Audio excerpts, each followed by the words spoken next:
I told you, Bill. I fucking told you. I don't want to die. It's your fault. You punched me in the face. You made me walk through shitty water. You brought me to a fucking crackhead house. And now, I'm gonna have to kill this fucking clown. Welcome to the Losers Club, asshole!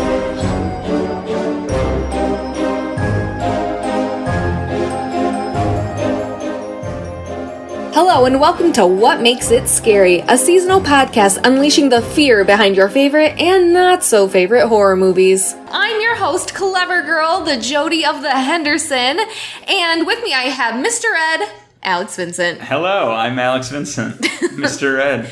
Alex Vincent, not from Child's Play. Another horror movie. Yeah. Yes, that's correct. I'm not that person. Although, I am very good at playing Hide the Soul. Well, I have red hair. Creepy. I'm a ginger, so that's what that is. That is true. Hi, what are we doing here? Today, I have a question for you. Yes. Do we all float? What are you saying? Why are you saying that? Why am I saying that? Because today we are talking about It by Stephen King. It by Stephen King. That's right. All right, cool. That's exciting. I know.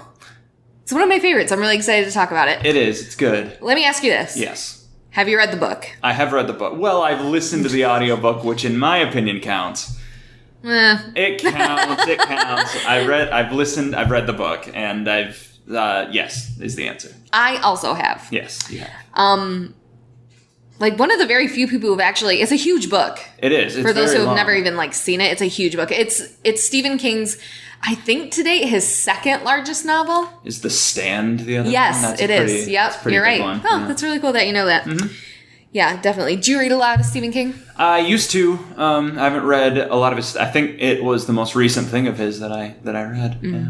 I honestly can't think of the most recent thing I've read. Probably Thinner. That was the most recent thing I read of his. Okay.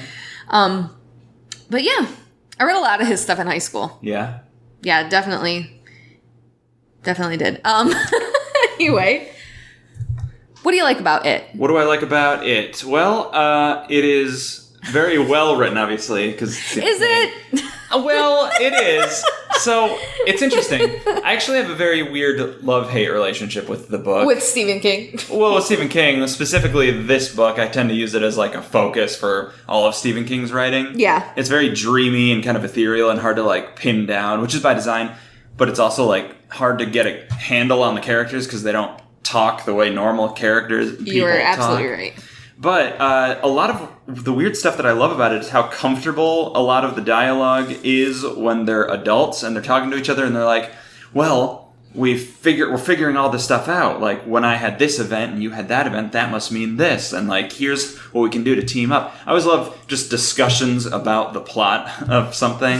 Very weird. It's very weird. Yeah, Stephen King definitely has this ethereal, like you said, point of view from all of his stories, and all of them usually transcend into childhood as well. Right. Dreamcatchers like that, Yeah. the main character is constantly going back to his childhood and, thinking about his friend that he had and all that type of stuff. Stand By Me. Yep. Again, yeah, totally. There's a child in Salem's Lot.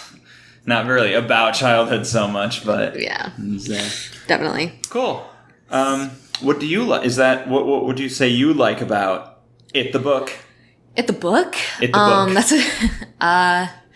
there's some really Yeah. I don't know. Really what? There are some sexual undertones that I always find to be just very interesting in horror movies. For sure. That's definitely something that always grabs me as a what? Someone would actually think that way or do that, or this is actually written down for people to read. It's very that's and there's not a ton of it. And no, I'm not talking about the stupid quote-unquote orgy at the very end of the book. I am not talking about that. You mean my actual favorite part that I didn't say? No, of course not.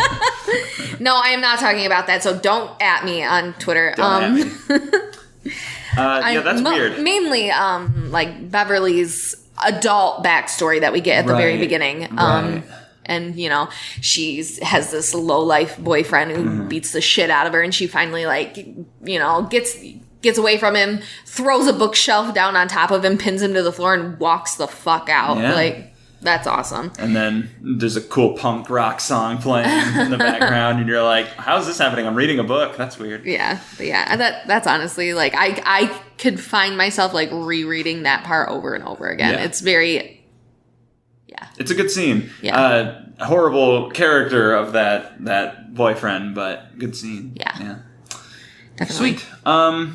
Cool. And so I don't know what your plan is for the schedule there, but it was later adapted into a miniseries. Yeah, it was. Pretty quickly after, like, the book came out in, I think, 85, 86. Something like that, and the miniseries came out in 1990.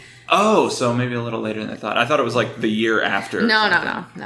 Yeah. Okay. Starring Tim Curry. Tim Curry as Pennywise the Dancing Clown. This is always a question that we need to ask to, like, set the tone on everyone's personality. What is the first movie you ever saw Tim Curry in?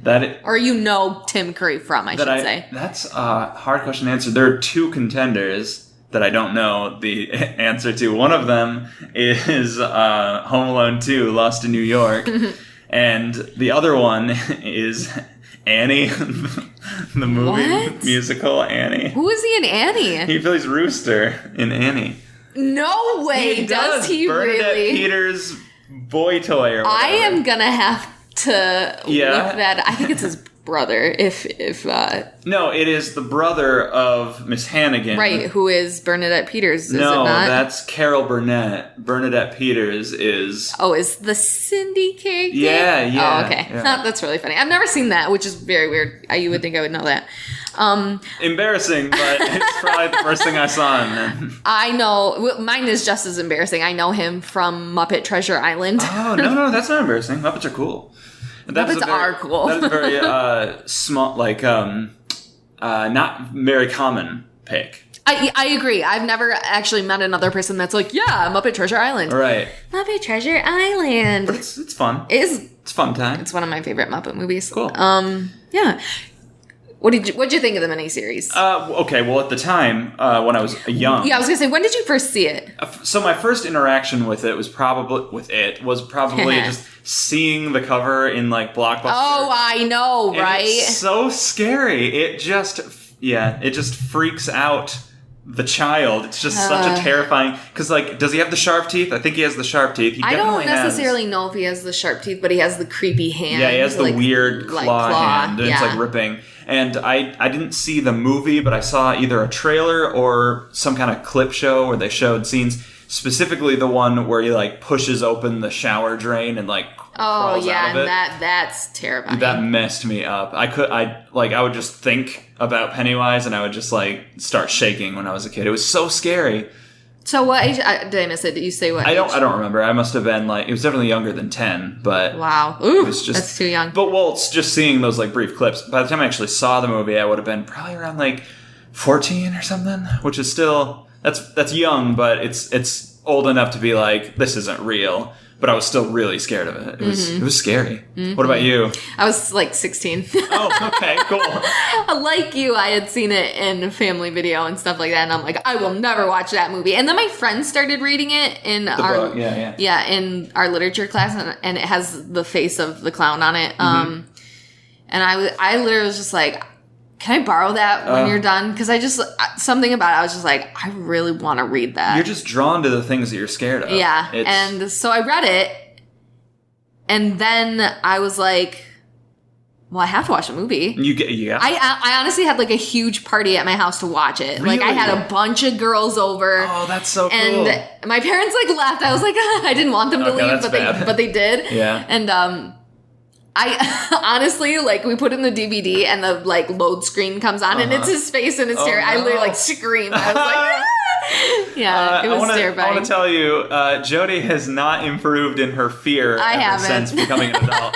She's still pretty scared of, like, just stuff that shouldn't be scary. Oh, your mind just, like, plays definitely those tricks on you. Your mind does. One thing that I find truly interesting, and you're probably going to get into this as well, as the movie, the book, the miniseries, created a fear of clowns for a whole generation. In a sense, yeah. Yeah, I truly believe that. My sister is deathly scared of clowns. Mm-hmm.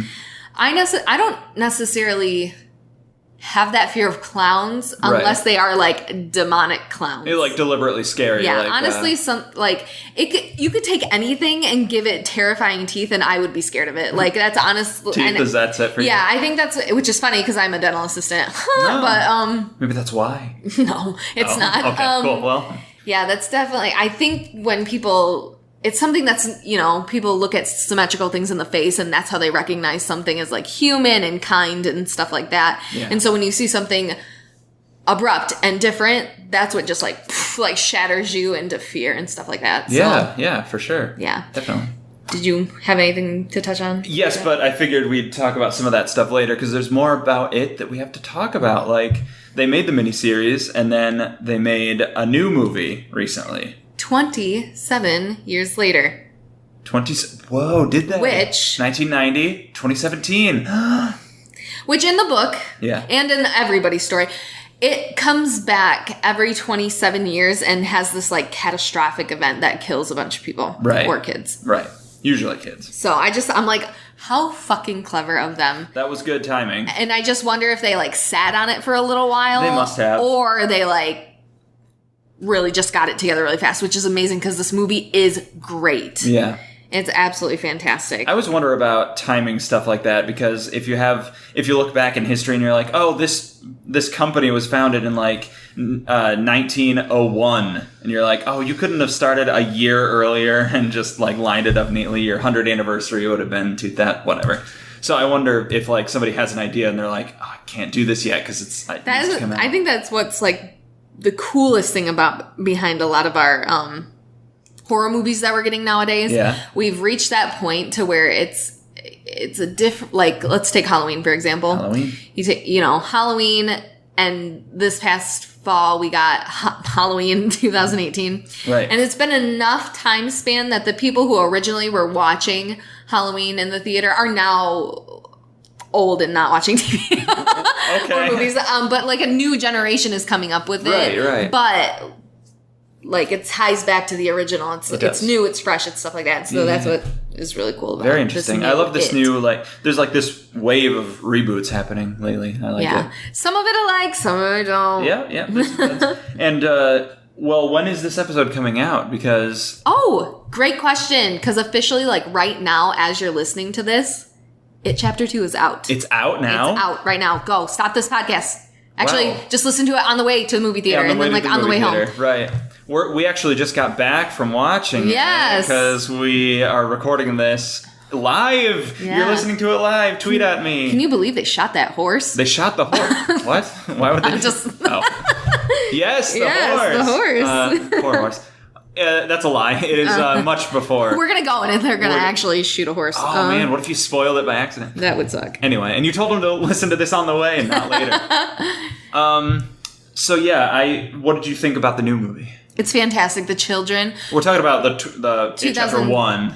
2017. 17, yeah. Yeah, the young child stars that are in this make They are this so good. They're so good. I had never seen Finn Wolfhard in anything. You hadn't watched Stranger Things before. Correct. And I was just like, wow, this kid definitely has something. I feel really bad. I don't know the kid's name who plays Eddie. But he was one of my favorites too. Yeah, he's just complete, like, genuine. Just it's unbelievable. The acting is like that good for kids that are like 13 years old or something. Right. I don't know how old they are, but like they're young and they're doing such a good job. I love it. Well, I almost think sometimes it's easier for children to act just because they don't have enough. They don't have the world like prying down on their shoulders to do great. They just kind of do. You know, remember like being younger and you just like kind of go through life and you just do it. Yeah. And didn't question everything that you did. And you weren't really like pretending, you just were. Right, you were just doing. Yeah. Your imagination was a little bit stronger. The guy who played Eddie was Jack Dylan Grazer. Oh, you're definitely one of my favorites. Yeah, he was great. Everyone did a great job. Yeah.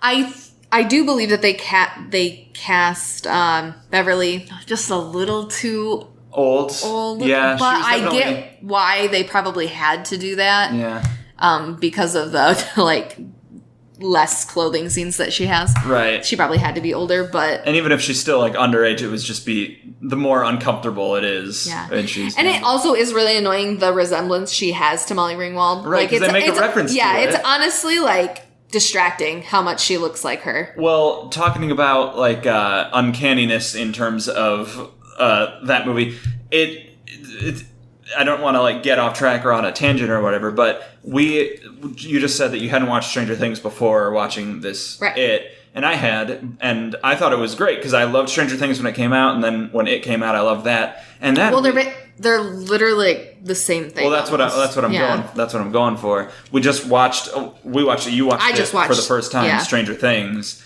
Season 1. So don't spoil it for me. Right, no spoilers, even though you probably caught up by the time this comes out. No. But the interesting thing is, I found that like a lot of the magic that I felt watching Stranger Things for the first time was a little bit lost because it feels like it was just the next step from Stranger Things. It was like Stranger Things was what we wanted before the It movie came out because it had a similar feel. It was set in the 80s. It had Finn Wolfhard. He was there. It felt like a Steven Spielberg joint. Yeah, it definitely does. So, watching Stranger Things again, I was like, oh, we kind of got like a really cool movie version of this already. And Stranger Things is just still really good, but like the magic that you feel, I just didn't. Watching It Chapter 1 first and then watching Stranger Things, it was very demure. Yeah. Because I literally was like, oh, that happened in It. Right. Oh, that's like It. Oh, yeah, that was based on It. Literally, we reviewed It in preparation for this episode, for this podcast, and there's the scene where they're like all jumping off the cliff, and it's like, that's just like what happens in season 1, and it's like, oh, 11's just gonna stop you. It'll be fine. Yeah. Yeah, that's funny. Okay. Anyway. So, the story of It... Mm-hmm. People say that it's based off of John Wayne Gacy. Have you ever heard of that?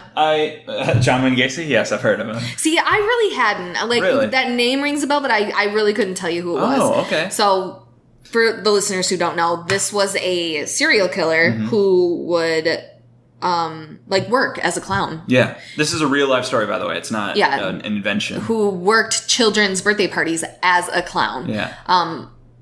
And I would think that he murdered children. I really didn't do that much research. He did. Yeah. He was also, to get a little uncomfortable, he was also a rapist. Oh, yeah, of course he was. It sucks. It's a terrible thing. Interestingly, in my research, I found that he never actually did any murders dressed as a clown, which is good because, I mean, something that's horrific doesn't need to be even more horrific. You know what I mean? I agree. Hey, remember like a couple of years ago when we just like had all these like clown sightings wandering around? They were just wandering around, and nobody did a fucking thing. I have a theory about that. I also have a theory about that. You want to tell me yours? Wait, my theory might be from you. Probably. I totally think that might have been like promotion for this movie. For the movie, yeah. We knew it was coming out. Yeah. I believe it was still in production. Right. And it was like being filmed. So I want to say it was like the Halloween before it. So 2016 Halloween. Yeah. Which is about when they started. Yeah. So, yeah.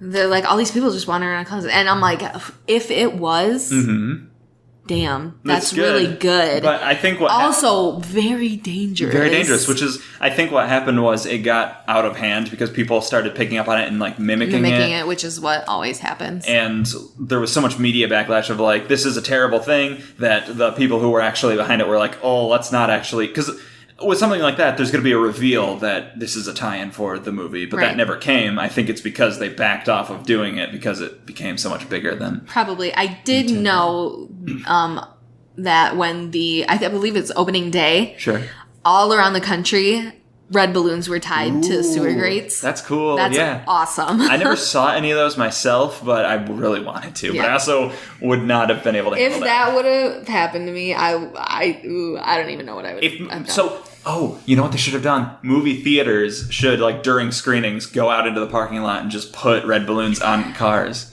Yes. That would be terrifying. That would also be really bad for the environment. There was there's still a helium shortage, so listen, not a great idea. I don't need your campaign against helium invading. So we watched the original miniseries in preparation. I was going to say, you keep saying this. No. Yeah. When the 2017 movie was coming out, before that, we decided to watch it again, and our opinions of it had changed a little bit. Yeah, it's terrible. It's not good. This is the thing. All right, so I talked to you about this recently, Jody, when we were saying how we forget that a lot of people, myself included, didn't expect the 2017 movie to be good. We thought that it was actually going to be bad because we thought the miniseries was great, and how could they ever live up to that? How could you ever beat Tim Curry's Yeah, how could you ever surpass the legend that is Tim Curry? I'll tell you, when I first saw the new rendition of It, Bill Skarsgård. Yes. That's the actor, but that is not the concept. He did not come up with that concept, so I don't like saying that. Right. But his portrayal, because he's right. But I meant aesthetically this It. He didn't looks design like the character. Yeah. I didn't like it. Yeah.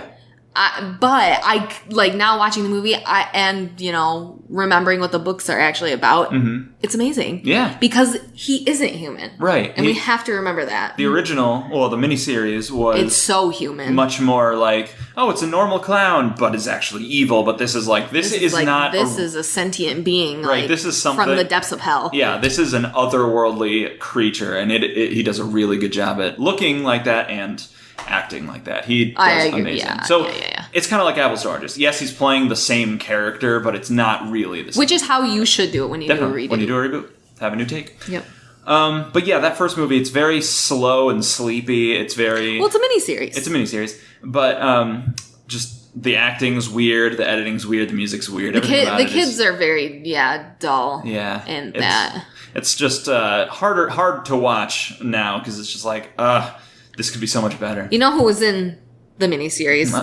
Shout out Seth Green. Seth Green, he's my boy. He's my favorite reason to watch that movie again, besides like Tim Curry. Super annoying character, but he's always. Oh, I love it. I love Richie. Uh-huh. He's my favorite character. Yeah. Yeah. Cool. Love it. Who also is in that movie is John Ritter.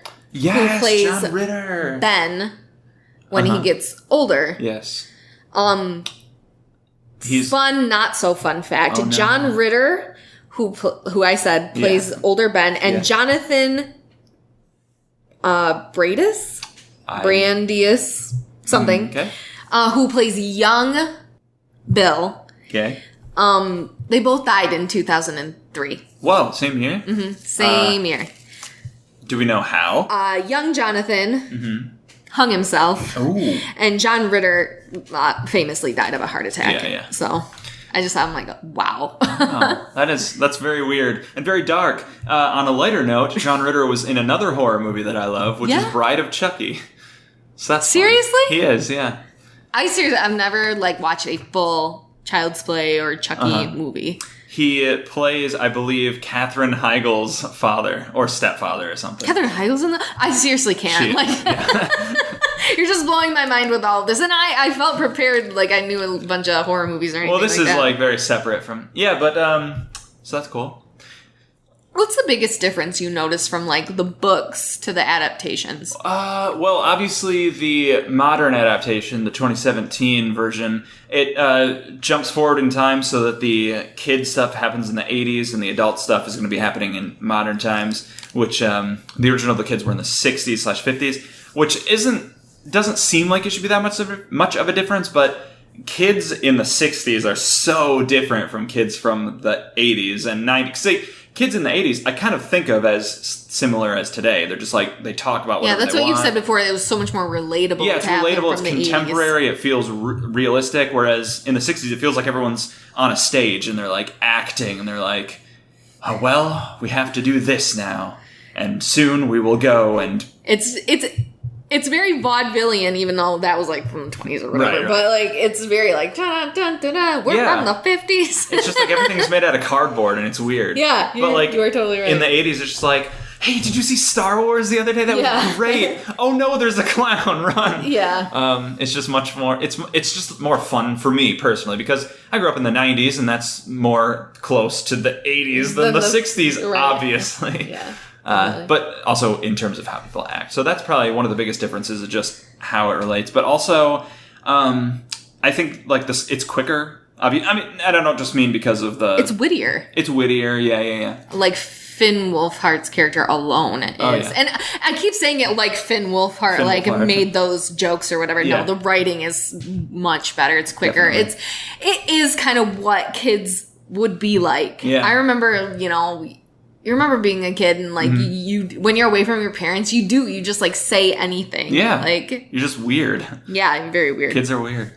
Also, like, I didn't get this. I felt like the book and especially the book, but the miniseries too, had a sense of danger about it that the new one kind of doesn't, because the kids are never in real danger in that book. Like, it seems like they should, except for Georgie at the beginning in the new movie, they survive so much more than they should. Like, the projector scene in the garage alone, like, there's no logical reason that not one of them should have been killed by it in that scene. Well, it's said to be that, like, the more fear a child has true. in it, the tastier it will be for it. And I appreciate that as a concept, but it's also convenient that it's like, oh, I'm going to take my time killing you instead of killing you. I'm going to let your friends get in this room and stop me instead of just killing you. I know that that's part of the story, but right. It's also easy. But it's fine. That's not a problem I have with it.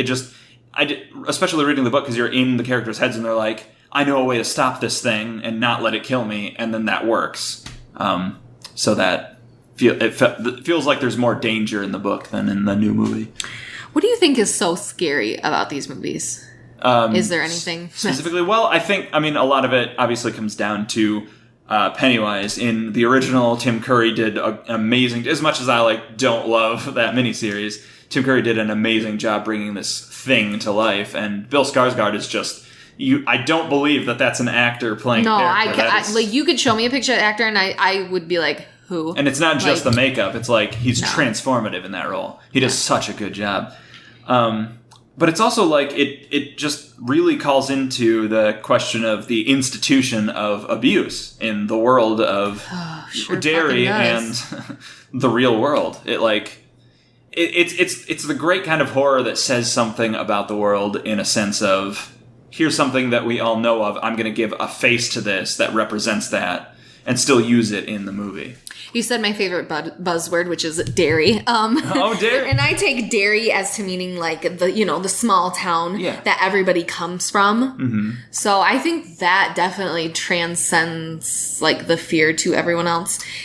Technically, like, everybody's from a small town unless you are from a city. Right. But, like, you're from a small town and, like, where small things happen or, nothing bad ever happens. But we all have, like, we've all heard those underlying stories of, like, oh, this bad thing happened and blah, blah, blah, blah, blah. And so don't stay in your hometown because, I don't know if that's why. I honestly think it's like a push to not stay. Okay. I think it's what, so many of people in our generation are literally like, if you stay in your hometown, you're fucking worthless. Mm-hmm. So I don't believe that, but right.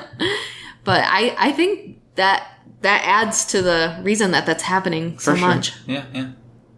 So another theme that runs through this movie is the changing to adulthood. Yes. That these kids go through. For sure, yeah. Ed mentioned before the stupid fucking orgy. Yes, the symbolism, Jody. That stupid Stephen King doesn't even apologize for. Well, you can't really apologize for something that cocaine does, You could. Yeah. You could try. He doesn't even try. I think it's just like kind of wow. It's kind of Amelia. Karma Chameleon. Sweet of the 80s. Or is that doesn't matter. Anyway, doesn't matter. Yeah, I think it's the kind of thing where he was going for something. It ended up being a lot weirder than he intended, but it's kind of like, what would apologizing do? The book's out there already. It's written. You can't... I don't know. Why does J.K. Rowling go around going, man, I really wish that Hermione and Ron weren't together? It fucking sours you on shit. Yeah, she should shut up about all that stuff. She fucking should. Yeah, either put it in the books or shut the fuck up. Yeah, the books are done. Yeah, stop making books, too. You're rich enough, damn it. Well, I don't know about that. You're rich enough, damn it. Okay. Also unimportant. Tell me that J.K. Rowling's not important. Anyway. Well, to this conversation. Yeah, so anyway, transitioning to adulthood. What was your transition point to adulthood? Like, what do you have a like defining moment where you're like, I am not an adult? No, I'm still. You're like, still hasn't happened. Yeah, Can't tell you. I'm like 30 years old at this point, and I'm still just. Don't say that. You're not 30. Just a little kid. No, I don't think I ever like had a moment like that. You know, you just one day you realize like, I'm grown up. I'm technically the age that when I was young and I looked up at grown-ups, like this was them, and I'm living the life that grown-ups live. But I don't think I never had like a thing where I was like, this marks the change from. You didn't have a bar mitzvah? I didn't have a bar mitzvah or a bat mitzvah, which I don't know what that is, but it's a female bar mitzvah. Is there like a girl one and a boy one? Yes, that's a bat mitzvah. Oh, well, I learned something today. Yes. Okay. I would say... I was going to ask you. I would say mine is like when I truly like started driving on my own, which is very late. Yeah, but... compared to these kids in this story. Right. Who are like, what, 12, 13? 13, 14. Yeah, 12. Yeah. Well, all of Stephen King's kids are like so much older than they're written to be. Like they're all like... Some kids are, though. Some kids are wiser than... Some kids, unfortunately, have to grow up. And I do think that's what happens to these characters is they're forced to kind of grow up because they have to deal with these issues. They don't have real adult figures to look up to in the way. Seriously. Yeah, because everyone in Derry sucks. Well, I mean, that's part of the trance of the small town is like nobody talks about it. Right, right. Are there any good adults in Derry? There was the Irish cop in the book, but he doesn't really come up that much. So. No, I guess I wouldn't say there is. Yeah, weird. I mean, that's the point, but it's interesting to think about. So, yeah, when I started driving, that was a good turning point too. I remember like driving to the school for an drama class and theater show that we were doing, and I was like telling everyone I drove here by myself. It was very exciting. That's so funny. My first driving experience on my own was to rehearsal as well. That's cool. That's funny. Mm-hmm. Yeah. It's that little, like, first taste of freedom that you get. Yeah, yeah. So that's like, probably what it is. You're in control. You're alone. You can go anywhere. It's a lot like when you're playing a video game and the tutorial ends and it's like, now the whole world's open. You can go wherever you want. And wherever you want. Well, hey, it's true. So, yeah. It's a good one. I'm really... What do you think Chapter 2 is going to be like? What do I think I hope that it's a lot scarier than the first one. I think it will be. I don't think it will be. Really? Really. Why is that? I don't think it will be as scary because we've already established like our characters and what our Pennywise is going to be. Uh-huh. And I just don't think it will bring enough fear. Okay. And it's adults. And adults dealing with clowns is not as scary as children dealing with Which is why I don't think we're going to get that as much. Here's my thoughts. I think Pennywise needs fear to live. That's what he feeds off of. So it stands to reason that he's going to adapt to what his victims are afraid of. He's not going to go to... what's the Jewish character's name? Stan? Stan. He's not going to go to Stan and like just be this... weird, shifty face, because that's, like, not as scary to an adult. Like, I watched that part of the movie, and I'm like, that would be scary if I were a kid, but I'm not scared of this right now. I think it's going to be something different. So I think the fear, in the adult sense, his tactics are going to change, and I think that's going to result in a scarier movie. Is he targeting this group of kids, or adults now? They're adults. Why does Pennywise want these adults? He's never targeted adults before. I think it's because they survived. They beat him. I guess. Now that I say that, there is the very beginning of the book, and I do think this is going to show up in Chapter 2. Yeah. There's this, I think there's like this scuffle outside a gay bar or something like that. Right, right. They're under the bridge and they see the clown. And these are all, adults, ostensibly, because they would have to be to go into a bar. But, right. Yeah. So maybe he does target adults. Yeah, and I think a lot of the idea is... I think a lot of the adult stuff in the book, and I think that's what this movie is going to be, is while the kids were being abused and had to deal with that system, that stuff sticks with you. It's about the trauma that you bring into your adult life. It's why Bev continues to be in abusive relationships as an adult, because this isn't stuff that you can't just, stab it and send it down a well and have it disintegrate and say fear, and then you're just free forever. This stuff stays with you, and I think that's what the theme of part 2 is going to be, is about dealing with trauma from your childhood. I'm going to throw out some spoilers possibly here for chapter 2 for listeners who have never read the books or anything like that, right. or, watch the miniseries or whatever. Yes. So plug your ears. Stanley kills himself at the very beginning of the adult story. Part of the book, yeah. And so does Pennywise win in that sense? Well, that's an interesting question, because a lot of it seems to be that, like, this group needs to be together. But, again, spoilers for the end of the book and probably the end of the movie, they are able to defeat him even though Stan is dead. So that's an interesting point. But does he get Stan? I would say yes. It's not direct. It's not that Pennywise sinks his claws or teeth or whatever into Stan, although it did in the movie bite him in the face, famously. I think the idea of Pennywise instilling so much fear in that Stan you want to take your own life. Yeah. Although, that is a good question. Did Pennywise gain anything from that? Clearly, this is a metaphysical, but a real being that does need to eat. Mm-hmm. I'm sorry, I'm thinking of something as you're talking. Okay, yeah, you're doing your thinking hands, so I'm like, do I keep going, or? We never see Stan kill himself. Even in the books, his wife walks into the bathroom, finds him in the bath, and is written on the wall, It. So you think he's not really dead? It was a body double. No. He's still alive. He's out there somewhere. No. We have to find him.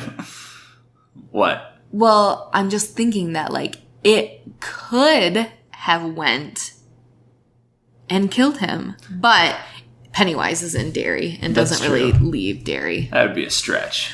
It's something to think about. It is interesting. In the book, it never says that Stanley picks up a razor and cuts his wrist or anything like that. And even in the miniseries, you don't have that. She walks into the bathroom and finds him that way. Doesn't he pick up a blade and then it cuts away? Maybe. You're thinking he puts it down and then Pennywise. He shaves his face and puts it down. He just wants to look nice. Yeah. Wouldn't you? None of them have children either. That is interesting. Which is very interesting. I think they talk about that in the book. They're like, why have none of us had children? Oh, because we know that it's, that they're just going to be as effed as we are, yeah. Something like that. The Losers Club. It's been a hot second since I've read the book, so I don't remember all the details. I'm sure they brought up why Pennywise is targeting these people. I'm assuming it has to do with, they got away and they have power over him that, they can defeat him, so he must... It's a Voldemort thing. I have to kill Harry Potter because he's the only one who can defeat me. Which was... not a good idea for Voldemort or Pennywise. Just leave them alone. Just leave us alone. Leave Derry alone. Leave Derry alone. Man, remember that whole situation? Chris Cochran? Yeah, I think you're right. Okay, well, where do you want to go next with this whole... I've run through a lot of my stuff. Okay. You got anything? I have been doing some research on the history of clowns as a thing that we are scared of. Now, Jody, I don't know if you know this. There's a clown in It. What? Yeah. Who? Pennywise is a clown. What? I know. And he's obviously very scary. And when I was growing up, I asked my dad this because he also is a fan of the miniseries, and I don't think he ever read the book, but... Loser. Yeah, I'm just kidding. Losers Club. I asked him why, when did clowns start to become scary? And he said it was because of It. That's what I've seen as well. But okay. I have been doing research for this podcast, and I have come up with some stuff. It seems pretty loose, and all of the information that I was finding doesn't seem to gain any traction until the 1980s, when obviously John Wayne Gacy happened, and then as an inspiration for that, Stephen King used a clown. Ostensibly, this is not... it's never been said by Stephen King that this is what he used. Right, but I'm sure it was in the media. I'm sure even if it wasn't, hey, I'm going to write a story about a clown because there was a killer clown. Instead, I think it might have been a thing where he heard about these things on the radio in like Maybe. the late 70s and then was like, there's an interesting idea here somewhere without even realizing it subconsciously. Do some coke, figure it out. Do some coke. That's his answer for everything. I'm out of coke. I better do some more coke. But I was able to find some information dating back long before Stephen King was even... his grandparents were around. In fact, one of the earliest examples that I could find was an Edgar Allan Poe short story called Hop Frog. Okay.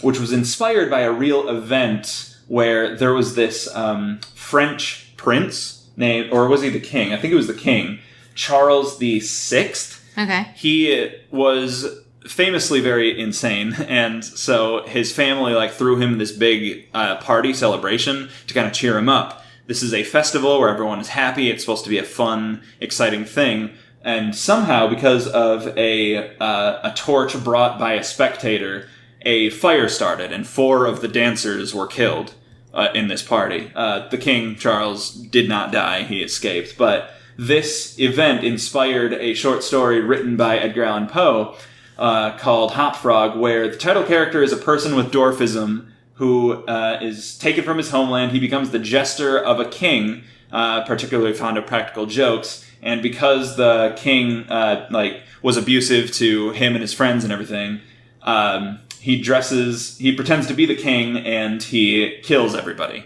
The jester does. So you have this jester, this character who's supposed to be lighthearted and fun and comedic and make people laugh, and it's twisted into something that is murderous, similar to how the fair, the party, the dance was supposed to be something festive and fun that was then tragic, turned into something horrific.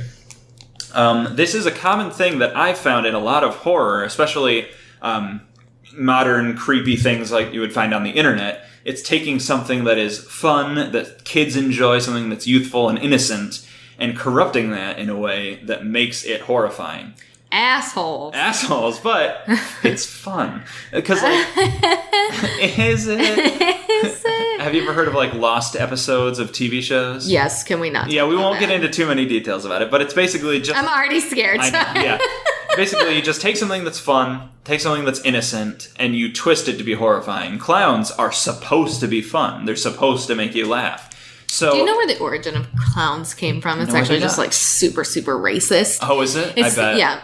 Is it? Oh. It's an interpretation of Irish people. Yes. Which I'm sure, have in your bloodline somewhere. Probably. What are you saying? That I'm an alcoholic? I mean... I didn't say it. I didn't say it. He's not. I'm actually wasted right now. What? Anyway. Yeah. Yes, sorry. But like red nose, pale face. Right. It's supposed to be like drunk and red hair. Ha ha ha. Right. Cartoonish. Red nose, yeah. So yeah, something that's supposed to be fun, taken and making innocent. There's also the idea of the uncanny valley, something that is clearly supposed to be human, but just is failing at doing so. If you've ever seen like mannequins that just look close to being human but don't, and you're just like, why is this so unsettling? Those creep me out so hard. They do. Clowns are similar. They have all of the features that humans have. They have like a nose, they have a mouth, but it's like a stretched mouth. It's like way too big. Bulbous nose. The hair is just bizarre.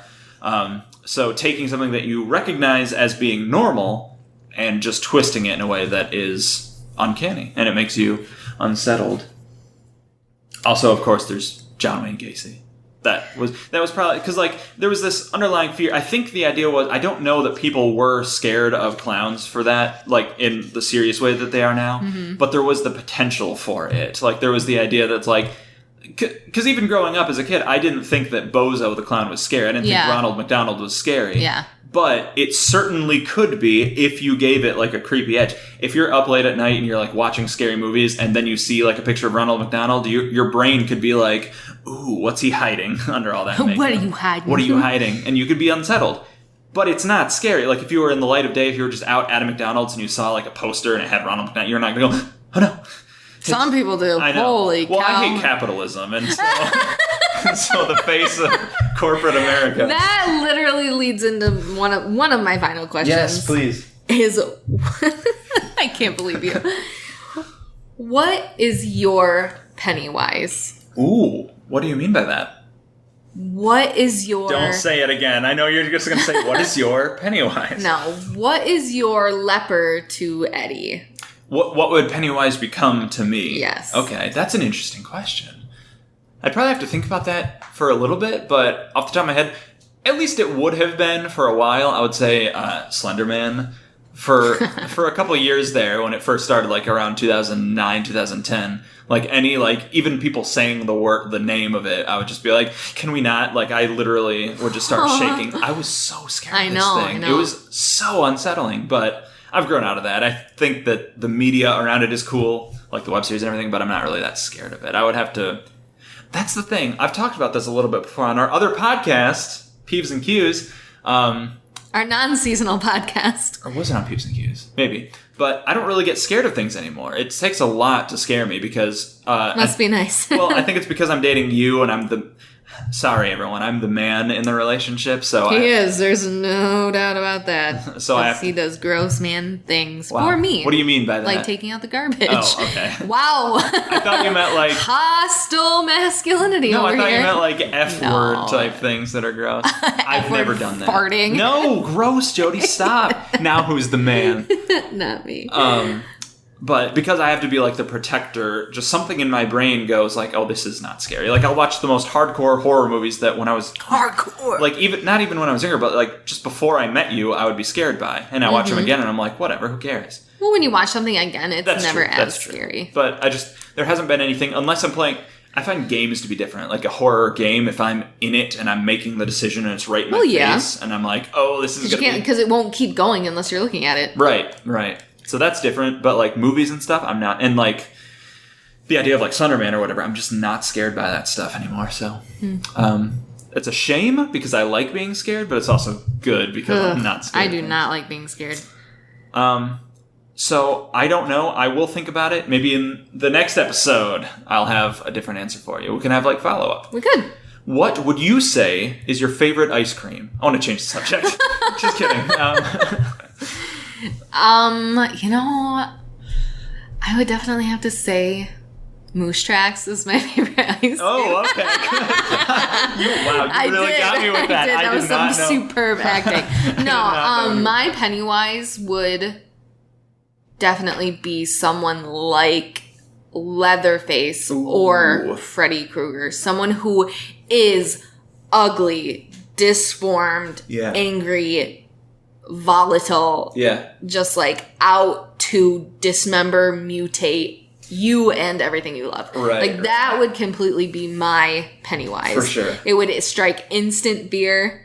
I'd shit my pants. That's what it would be. Right. Because those get me the most. People who just fucking mutilate you. Yeah. There's a difference between just like a slasher and like, you're dead. Then there's like just mutilation. There's like Saw and then that stuff that fucks me up. there's Saw versus Halloween where it's just like, I'm just going to stab you and you're dead now. And it's like, and then there's like, you want to play a game and like draw it out. Yeah, it's and like nightmarish. torture. Yeah. That would be mine. Yeah. That's interesting. A lot of in the book they describe this because he can just say whatever he wants in the book, but there's rights and things. But a lot of the universal monsters are used for the things that the kids are scared of because they watch movies and they're scared of like the Mummy and Wolfman in the book. Wolfman and Dracula and Frankenstein. I think maybe not Frankenstein, but I think lepers Dracula. And stuff like that. Where it's like, oh, these are things I kind of wanted from the new one. For them to just make up monsters, and they kind of did. Like, the leper is very monstrous, and I'm not trying to be insensitive about people who have leprosy, but, like, that character is terrifying. And there's the witch face thing, the smushed face, which is a new monster and is creepy, but isn't what I wanted. And I hope that's something that they do for the adult thing, where, like, Pennywise just turns into these monstrous, like, Lovecraftian horrors, because that's the kind of stuff that freaks me out. One thing that also doesn't excite me about chapter 2 is that it has Bill. I can't. I don't think the guy it's who Bill. plays Bill? No. He plays Richie. Bill Hader. Bill Hader. It is Bill. I always want to say Bob. It's got Bill Hader. It's got James McAvoy. Yeah. Two people I am like fanatics about their work. Right. I love everything that they do. that ruins a lot of stuff for me. I never saw these yeah. kids acting before, and so it was like, I truly believe I get sucked into their character. I have such a hard time once I've seen an actor do something that I truly love, seeing them as something else. Yeah. So watching, grown-up Bill, James McAvoy, is going to be really hard because I'm just going to be like, okay, Xavier, like, what are you going to do? Like, why don't you mind fuck this guy? So, Wow. yeah. I want to, for the audience, I want to stress that, yes, this is a weird thing she's saying. She's saying I bet there are a lot of people out there who are like me. But I just want to clarify. You don't like when an actor is like big and in multiple properties that you watch because you don't like recognizing an actor. I cannot differentiate them from a role that I have seen them in. Okay, I'm on the opposite end where I love I'm a huge thing. I do fan casting a lot where I'm like, ooh, who could play these characters? This person. Well, I think everybody does that. Yeah, and it's always big names that I've seen in other stuff. So I like when that guy was in this and now he's in this. Cool. Like, I've never seen Jessica Chastain yes. in anything. She looks like Bryce Dallas Howard, so I already have a vendetta against her. You don't like Bryce Dallas Howard. I don't. For some reason. She's great.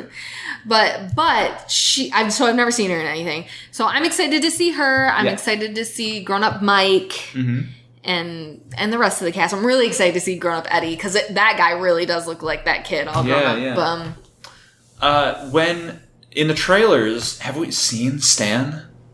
Because, there's obviously the thing that we talked about earlier. You know what? I've been avoiding the trailers. I haven't been able to, because the shots of them all in the town are, so fleeting and short. Probably by design, because they don't want you looking for, wait. Stan. Where's Stan? Yeah, where's Stan? He's dead. Sorry. Spoilers. Interesting. Yeah. Yeah. Oh, my only last note that I have is the Joker. This is a character who appeared in Batman comic books. He appeared in Batman #1 in the 1940s and is a clown character. And is scary in the sense that he'll kill you, but his character wasn't originally creepy in the sense of, I'm a killer clown, but was instead just kind of a mafia kind of guy. Right. His theme was, I'm a clown and I use tricks and traps and things. Right. Modern interpretations have creepied him up. Heath Ledger is obviously a very sinister character. He's like, right. Or the Killing Joke is a way different type of Joker than for sure originally intended. It's a character who, and that's a really good example of looking at how clowns and people's view of them had changed, because it was just a gimmick that he had, the way Egghead was I'm a killer who uses eggs. That's ridiculous. I'm the condiment king. Yes. And the Joker is I'm a killer who, it's clowns, that's my thing, and that's just ridiculous. It's a silly thing, because clowns aren't scary. But then when clowns became scary, the Joker was I'm scary now, and Batman was I'm real scary. Yeah. Yeah. So that's interesting. That is. I bet we will find tons of other stuff that relates to this. We'll bring them up on our next podcast. Yeah, which is going to be about, do you want to reveal it or do you want to keep it a mystery? Well, keep the mystery alive. Well, let's keep it a mystery. Because I don't even know. I'd really have to look it up. Yeah, we have a list, but we'd have to look it up. Tune in.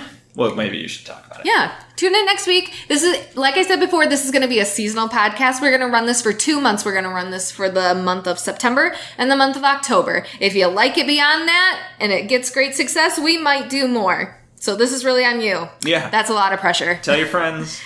So thanks for listening. If you want to follow me on Twitter, tweet at me your favorite horror movies, or, anything that you don't like about clowns, or who your Pennywise would be. Ooh. You can tweet at me at clevergirl, the letter F and the letter X. At clevergirlfx. Yep, that's my brand. You can tweet at me at mistress, but with the long way, red2342. That's at Mr. Red 2342.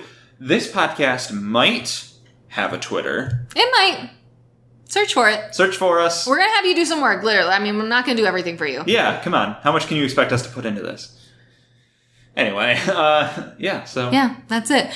Tune in next week. Next Friday is when our next episode comes out. Next Friday. And on that note... We float. We float down here. Goodbye.